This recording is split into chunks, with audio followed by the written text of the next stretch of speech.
जय श्री मात्रे नमः जय गुरुदत्त जय गुरु परशुराम நமஸ்காரம். நான் கரூர்லேருந்து வல்சலா பணிக்கர் பிரசன்ன ஜோதிடர். இன்னைக்கு நம்ம மாசி மாத ராசி பலன்கள் கடக ராசிக்கு எப்படி இருக்குன்னு பார்க்க போகிறோம். இந்த மாசி மாதம் எப்போ பிறக்குது அப்படின்னா பிப்ரவரி 12ஆம் தேதி புதன்கிழமை இரவு 9:56க்கு மக நட்சத்திரத்தில் இந்த மாதம் வந்து பிறக்குது. இந்த மாதம் பிறக்கிற அன்று அதாவது வந்து சூரியன் உங்களுக்கு வந்து அஷ்டமத்து சனினால் ரொம்ப கஷ்டப்பட்டிருப்பீங்க. இப்போ வந்து 2 கூடைய சூரியனும் அஷ்டமத்தில் இந்த மாதம் போகிறாரு. அது மட்டும் இல்லாமல் புதனும் அஷ்டமத்தில் மொத்தம் 3 கிரகம்.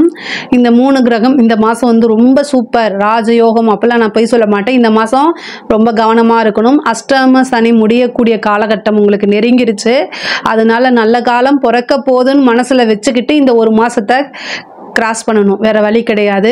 பொதுவாகவே சூரியன் அஷ்டம ஸ்தானத்தில் போகும்போது ரொம்ப கவனமாக தான் இருக்கணும். அஷ்டம ஸ்தானத்திலிருந்து 2ஆம் இடத்தை பார்க்குறாரு. கடகராசிக்காரங்களுக்கு வாக்கு ஸ்தானத்தை சனியும் பார்க்குறாரு, சூரியனும் பார்க்குறாரு, புதனும் பார்க்குறாரு. பேசக்கூடிய வார்த்தைகளை ரொம்ப நிறுத்தி நிதானமாக இருந்துட்டாலே இந்த மாதத்தை ஈஸியாக நீங்கள் கிராஸ் பண்ணிடலாம். ஆனால் பொருளாதார வளர்ச்சி ரொம்ப நல்லா இருக்குது. இவ்வளோ நாளாக நீங்கள் ஒரு கமிட்மெண்ட் கொடுத்துருப்பீங்க. ஒரு கடனாக இருக்கட்டும், வேறு ஏதாவது ஒரு கமிட்மெண்ட்டு வந்து பண ரீதியாக கொடுத்துருந்தீங்கன்னா அந்த விஷயம் எல்லாமே இந்த மாதம் வந்து உங்களுக்கு கண்டிப்பாக அந்த கமிட்மெண்ட்டை ஃபுல்ஃபில் பண்ண மாதிரி கண்டிப்பாக அதாவது அந்த கமிட்மெண்ட்டை நீங்கள் ஃபுல்ஃபில் பண்ணுற மாதிரி இந்த மாதம் உங்களுக்கு நிகழப்போகுது. பொருளாதார வளர்ச்சி அப்படிங்கிறது ரொம்ப நல்லா இருக்குது. தனம் அப்படிங்கிறது 2 விஷயம் கிரகங்கள் வந்து கொடுக்குங்க. ஒன்று வந்து உயிர், இன்னொன்று வந்து பொருள்.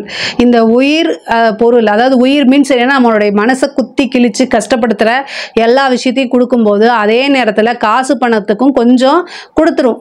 அதாவது வேறு வழி இல்லை. அதுங்களுக்கு ஏதாவது ஒன்று பேலன்ஸ் பண்ணி தான் போகணும். அதனால யார் எந்த விஷயம் ரொம்ப முக்கியம் நினைக்கிறோமோ அந்த விஷயத்தில் தான் கிரகம் கையை வைக்கும். ஸோ அதனால் பொருளாதார ரீதியாக உங்களுக்கு ரொம்ப நல்லா இருக்குது. கடகராசியை பொறுத்த வரைக்கும் எப்போவுமே நீங்கள் வந்து ஒரு ரிலேஷன்ஷிப்பு, பாண்டிங்ஸு, அம்மா ஃபீலிங்ஸு, அதே மாதிரி உறவுகளுக்கு முக்கியத்துவம் கொடுக்குறது, இந்த மாதிரி விஷயங்களில் ரொம்ப இதாக இருப்பீங்க, கான்சியஸாக இருப்பீங்க.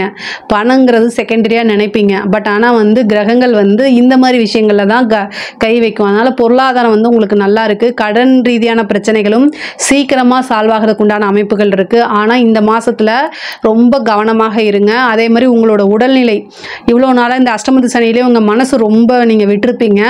அந்த மனசு விட்டுருந்த இதனால நமக்கு என்னென்னா மனசு வந்து நமக்கு ஏதாவது உடல்நிலையில் பிரச்சனை அப்படின்னா ஃபஸ்ட்டு மனசு தான் காரணமாக இருக்கும். மைண்டு சரியில்லை அப்படின்னாலே நம்ம உடம்பை சரியாக பார்த்துக்க முடியாது. அதை பற்றி கேர் பண்ணிக்க மாட்டோம். இப்போ காசு பணம் வந்ததுக்கப்புறம் உடல்நிலையில் பிரச்சனைகள் வரதுக்கு வாய்ப்பு இருக்குது. அதனால் ரொம்ப கவனமாக இருங்க. வண்டி வாகனங்களில் போகும்போது ரொம்ப கவனமாக இருக்கணும். உங்களுக்கு அஷ்டமத்தில் சூரியன், புதன், சனி 3 கிரகம் இருக்குது. இந்த சூரியன் சனி எப்போல்லாம் கோச்சாரத்தில் ஒன்றா சேருதோ அப்போல்லாம் வந்து எலும்பு முறிவு அல்லது எலும்பு சம்மந்தப்பட்ட விஷயங்கள், அதே மாதிரி புதன் கூட சேரும்போது நரம்பு சம்மந்தப்பட்டது, நரம்பு கட் ஆகிறது, இந்த மாதிரி விஷயங்கள்லாம் நடக்கிறதுக்கு வாய்ப்பு இருக்குது. அதனால் ரொம்ப கவனமாக இருங்க. முக்கியமாக ஹார்ட்டு சம்மந்தப்பட்ட விஷயங்கள், அதே மாதிரி மூச்சு அதாவது லங்ஸ் சம்மந்தப்பட்ட விஷயங்கள்லாம் ரொம்ப கவனமாக இருங்க. அப்படி இல்லை அப்படின்னா அது ஏதாவது ப்ராப்ளம் கொண்டு வரதுக்கு உண்டான வாய்ப்பு இருக்கனால அதாவது வருமுன் காப்போம் அப்படிங்கிற ஒரு விஷயத்த நீங்கள் மனசில் ஆழமாக பதிய வச்சுட்டிங்கன்னா உங்களுக்கு எந்தவித பிரச்சனையும் கிடையாது. 3ஆம் இடத்துல இருக்கக்கூடிய கேது என்ன அப்படின்னா நீங்கள் போடக்கூடிய ஒவ்வொரு முயற்சிகளிலுமே வந்து தடங்கள் தாமதத்தை ஏற்படுத்தி கொடுப்பாரு. கணபதி வழிபாடு பண்ணுங்க. இனி வந்து உங்களுக்கு நல்ல காலகட்டம் தான். அதே மாதிரி உங்களுக்கு 11 கூடைய சுக்கிரன் வந்து உச்சமாக இருக்காருங்க. இந்த மாதம் வந்து பார்த்தீங்கன்னா 11 கூடைய சுக்கிரன் வந்து உச்சமாக இருக்காரு. இதனால உங்களுக்கு நல்ல விதமான விஷயங்கள்லாம் நடக்கும். சகல விதமான சௌபாக்கியங்களும் தேடி வரும். நல்ல லாபம், தொழிலில் நல்ல வருமானம், நல்ல லாபம் ஈட்டக்கூடிய காலகட்டம், புதுசாக தொழில் தொடங்குறது, அதுக்கு உண்டான விஷயங்கள்லாம் முன்னெடுக்கிறது, இந்த மாதிரி எல்லா நன்மைகளுமே இந்த மாதம் உங்களுக்கு நிகழப்போகுது. குருவும் சுக்கிரனும் பரிவர்த்தனை யோகம் பெறுறது இன்னும் ராஜயோக அமைப்பை உங்களுக்கு பெற்றுக் கொடுக்கும். அது மட்டும் இல்லாமல் அந்த உங்களுக்கு வந்து பார்த்தீங்கன்னா புதன் வந்து 12 கூடைய அவர் போய் 9ஆம் இடத்துல நீச்சமாகிறாரு. புதன் நீச்சமாகிறது உங்கள் ராசியை பொறுத்த வரைக்கும் ஒரு நல்ல அமைப்பு. இவ்வளோ நாளாக இருந்த கடுமையான காலகட்டங்கள்லாம் மாறி எப்போ நீச்சமாகிறாரு அப்படின்னு பார்த்தீங்கன்னா 27/2/2025 அந்த டைமில் ஒரு மாத காலகட்டம் வந்து புதன் நீச்சமாகிறாரு. இந்த நீச்சமாகும் போது நீச்சபங்க ராஜயோகம் அமைப்பு பெறுறது அது வந்து உங்களுடைய ராசியை பொறுத்த வரைக்கும் ரொம்ப ரொம்ப நல்லது. உங்களுக்கு அதாவது நீங்கள் எடுக்கக்கூடிய ஒவ்வொரு விஷயமும் உங்களுக்கு பலிக்கும். அதே மாதிரி கவர்மெண்ட் ஜாப்க்கு ட்ரை பண்ணிட்டு இருக்கீங்க அப்படின்னா அது எல்லாமே உங்களுக்கு வந்து சீக்கிரமாக நல்ல ரிசல்ட் வருது. நீங்கள் எதிர்பார்த்துட்டு இருந்த ஒரு விஷயத்தை தானாக தேடி வருது. சில பேர் வந்து படிப்பு முடிச்சோடனே நல்ல வேலை கிடைக்கிறது.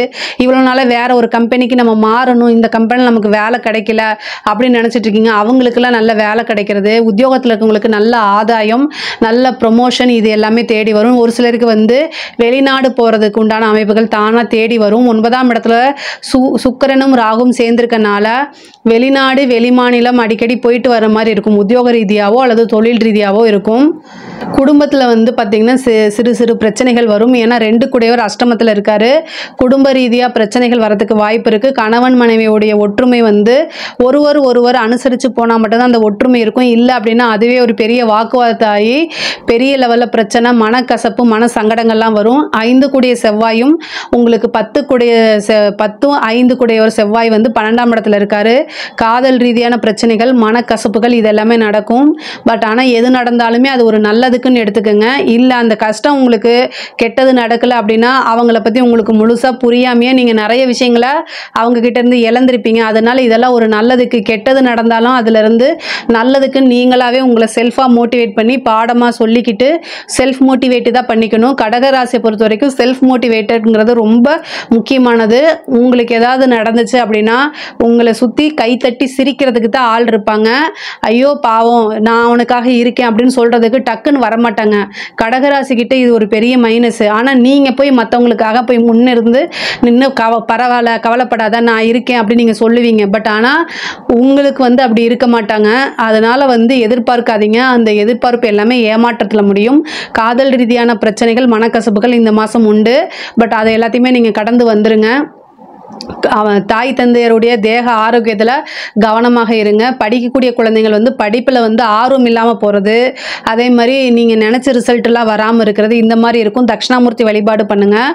ஏன்னா புதனும் சனியும் சேர்ந்துருக்கனால படிப்பில் ஆர்வம் இல்லை, ஞாபக திறன் வந்து ரொம்ப கம்மியாகிறது, அறிவு கூர்மை இல்லாமல் போகிறது, இன்ஸ்டா பக்கம் போகிறது, சோஷியல் மீடியாவிலே இருக்கிறது, செல்ஃபோனை பார்க்குறது, இந்த மாதிரி தான் இருக்கும். பேரண்ட்ஸ் தான் வந்து கவனமாக வந்து படிக்க வைக்கிறதுல முக்கியமாக இருக்கணும். இல்லை அப்படின்னா எதிர்பார்த்த ரிசல்ட் கிடைக்காது. கலைத்துறை சம்மந்தப்பட்டவங்களுக்கு இந்த மாதம் ரொம்ப கவனமாக இருக்கணும். ஏதாவது வாய்ப்புகள் கொடுக்குறேன்னு சொல்லி உங்களை மிஸ்யூஸ் பண்ணுறதுக்கு வாய்ப்புகள் இருக்குது. அதுலேருந்தெல்லாம் கவனமாக இருக்கணும். ஏமாறாதீங்க. ஏமாற்றம் இந்த மாதம் உறுதியாக உண்டு. கலைத்துறையை பொறுத்த வரைக்கும் மட்டும் கிடையாது, பிஸ்னஸாக இருந்தாலும் சரி. கடக ராசிக்கு அஷ்டமத்தில் சூரியன் அஷ்டமஸ்தானத்தில் சனியும் புதனும் வந்து ஒன்றா சேர்ந்துருக்கனால உங்களுக்கு ஒரு நல்ல வாய்ப்பு கொடுக்குறேன் அப்படின்னு சொல்லி உங்களை ஏமாத்துறதுக்கு வாய்ப்பு இருக்குது. எதுலேயும் போய் கமிட்மெண்ட் ஆகாதீங்க. யாரையுமே நம்பாதீங்க. யாரையுமே நம்பாதீங்க. ஒருத்தரை கூட நம்பாதீங்க. உங்களுக்கு இந்த மாதம் மனக்கசப்பு அப்படிங்கிறது இருக்குது. அதனால் ரொம்ப கவனமாக இருங்க. எங்கேயுமே காசு பணம் கொடுக்காதீங்க. உங்களோட உடல் உழைப்பு, ஒருத்தங்களுக்காக ஒரு விஷயம் போய் செய்கிறீங்க அப்படின்னா நீங்கள் உழைச்சி அதை செய்யுங்க. அதாவது இதை இழந்துட்டா எனக்கு எந்த வித பிரச்சனையும் இல்லை அப்படின்னா மட்டும்தான் நீங்கள் கமிட்மெண்ட் கொடுக்கணும். இல்லைன்னா கொடுக்காதீங்க. நீங்கள் பணம் கொடுத்தீங்கன்னா அது திரும்ப வராது. இதிலெல்லாம் ரொம்ப கவனமாக இருங்க. பெண்களை பொறுத்த வரைக்கும் அதாவது உங்களுக்கு உங்களுடைய பேர் கெட்டு போகிறது, உங்கள் மேலே வதந்தி வர்றது, அதாவது நீங்கள் தப்பே செஞ்சிருக்க மாட்டீங்க, ஆனால் திடீர்னு உங்களை வந்து நேம் வந்து கெடுத்துறதுக்கு என்ன வழிகளோ அத்தனை வழிகளும் நடந்துடும். அதனால் ரொம்ப கவனமாக இருங்க. பெண்களை பொறுத்த வரைக்கும் ரொம்ப கவனமாக இருக்கணும். இந்த காலகட்டத்தில் அமைதியாக போகிறது ரொம்ப முக்கியமானதுங்க. அரசியல் துறை சம்மந்தப்பட்டவங்க இந்த மாதம் வந்து வாயே திறக்காதீங்க. எங்கேயாவது வெளியில் போனீங்க அப்படின்னா ப்ரெஸ்ஸை நீங்கள் ரொம்ப பெரிய ஆளாக இருந்தீங்க அப்படின்னா வாய்க்கு ஜீப்பு போட்டுக்கோங்க. இல்லைன்னா ப்ரெஸ் பீப்புள்ஸ்லாம் மீட் பண்ணாதீங்க. அதே மாதிரி சோஷியல் மீடியாவில் இந்த மாதிரி எல்லாத்துலேயுமே ஆக்டிவாக இருங்க. பட் ஆனால் வந்து ரொம்ப வந்து உங்களோட கருத்துக்களை சொல்கிறேன்னு ஆப்போசிட் ஆளுங்களை தாக்கி விடாதீங்க. அது உங்கள் மேலே கோர்ட்டு கிரேஸு பிரச்சனை இழுத்து விட்டுரும். உங்கள் மேலே கெட்ட பேர் வரதுக்கு உண்டான வாய்ப்புகள் இருக்குது. கட்சி மேலிடத்துலேருந்து உங்களை வந்து டிஸ்மிஸ் பண்ணுறதோ பதவியை பறிக்கிறதுக்கு உண்டான வாய்ப்புகள்லாம் இருக்குது. ரொம்ப கவனமாக இருங்க. சிவபெருமான ஞாயிற்றுக்கிழமை வில்வத்தால் அர்ச்சனை பண்ணுங்க. இது எல்லாமே சரியா போகும். அரசாங்க அதிகாரிகள் வந்து உயர் அதிகாரி சொல்லிட்டாரு அதுதான் எனக்கு வேத வாக்கு அப்பெல்லாம் கேட்காதீங்க. எதுவுமே ரிட்டர்ன் ஆர்டர்ல இருந்தா செய்யுங்க. இந்த விஷயத்தை நம்ம செய்யறதுனால நம்ம மாட்டுவோமான்னு யோசிச்சுட்டு ஒரு விஷயத்தை செய்யுங்க. அதே மாதிரி முக்கியமான வேலையில் இருக்கிறவங்க, உத்தியோகத்தில் இருக்கவங்க முக்கிய பொறுப்பில் இருந்துச்சுன்னா கையெழுத்து போடுறது எல்லா விஷயத்துலையும் கவனமாக இருந்துக்குங்க. கடக ராசியை பொறுத்த வரைக்கும் இந்த மாதம் வந்து ரொம்ப கண்ணும் கருத்துமா கவனமாக இருந்துட்டிங்கனாலே இந்த மாதம் வந்து உங்களுக்கு உங்களுக்கு ரொம்ப நல்லபடியாக போயிடும். இதில் ஏதாவது சந்தேகங்கள் இருக்குது அப்படின்னா கமெண்ட்ஸில் கேளுங்க, நான் கண்டிப்பாக ஆன்சர் பண்ணுறேன். நம்மளுடைய சேனலை லைக் பண்ணுங்கள், ஷேர் பண்ணுங்கள், சப்ஸ்கிரைப் பண்ணுங்கள். நன்றி, வணக்கம்.